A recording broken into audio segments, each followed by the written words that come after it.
Then the other one I go to is missional incarnational impulse. God is a missionary God. The church is a sent people. We see in Jesus the kind of model of mission. You go among a group of people, you speak from within them. If God is a sending God, this is how God sends. Missional incarnational go together. It's the outward and the deepening impulse that associates with movements. And here you actually see the sneeze being worked out. It's like as it establishes itself and then it sneezes out further and further. So missional incarnational is not only a statement of theology, of the most profound theology of the church, mind you. Missionary God, incarnational God, pretty profound, important stuff. But it's also about our methodology, following the missionary God. We are sent into the world, we abide. You know, it's not missionary go home, it's missionary stay home, or grow home. Grow your home where you are, among a people, love on them, and you know, witness from within to the love of God. If missional is the fact that we're sent into the world by the missionary God, and we represent Him in every sphere and domain, it's the kind of the sneeze outward as it multiplies itself. What you'll begin to see that in any given setting where the seed takes its ground is pushed into the ground, into a cultural ground, and it grows up from within. Incarnational follows the act of God in the incarnation of Jesus. That is, God becoming one of us, and I'd like to say completely incognito.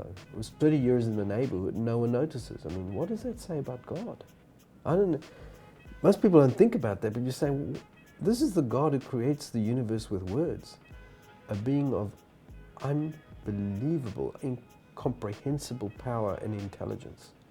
And He's in the neighborhood and no one notices? Come on! You know, it's the most subversive of all biblical doctrines. What kind of God is this? That He'd come totally and completely incognito, a schmuck like one of us, right? He just looked like us. No one noticed. Even His disciples don't get it.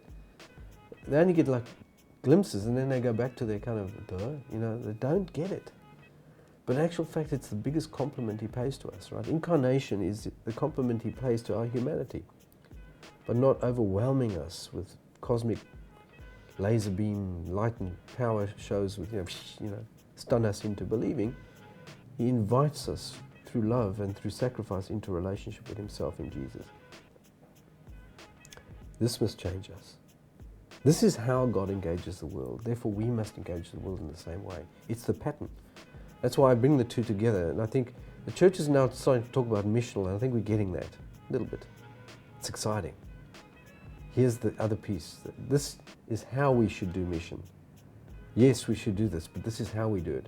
Going in a neighborhood, being part of it, speaking from within. We plant the gospel, we don't plant church. Actually, it's a big thing. Plant the gospel. Plant Jesus in the midst of a group of people and let the church grow out of that. Because the church grows out of the gospel. This is what it means to be evangelical. The evangel is the gospel. And so we should let Jesus do His work. Our job is to plant the seeds of the gospel, the story in a given people group, and let them experience the love of God in ways that are meaningful for them, not imposing our ecclesiology upon the top of them, which is what we've tended to do. So I'd say following the mission incarnational impulses, that we learn, that we go to a context, we abide in that context. We don't know what church will look like until we get there. We haven't worked it out until we get there. You can only work out church in context, because church is a way that people express the love of God that is appropriate for them. You don't need a degree to be an agent of the King. I would say your baptism is your commission. The very thing that Jesus does is He commissions everyone. And it's not like people who've done any doctoral theses or anything like that. These are ordinary people. That's the power of Christianity, that we all are agents of the King.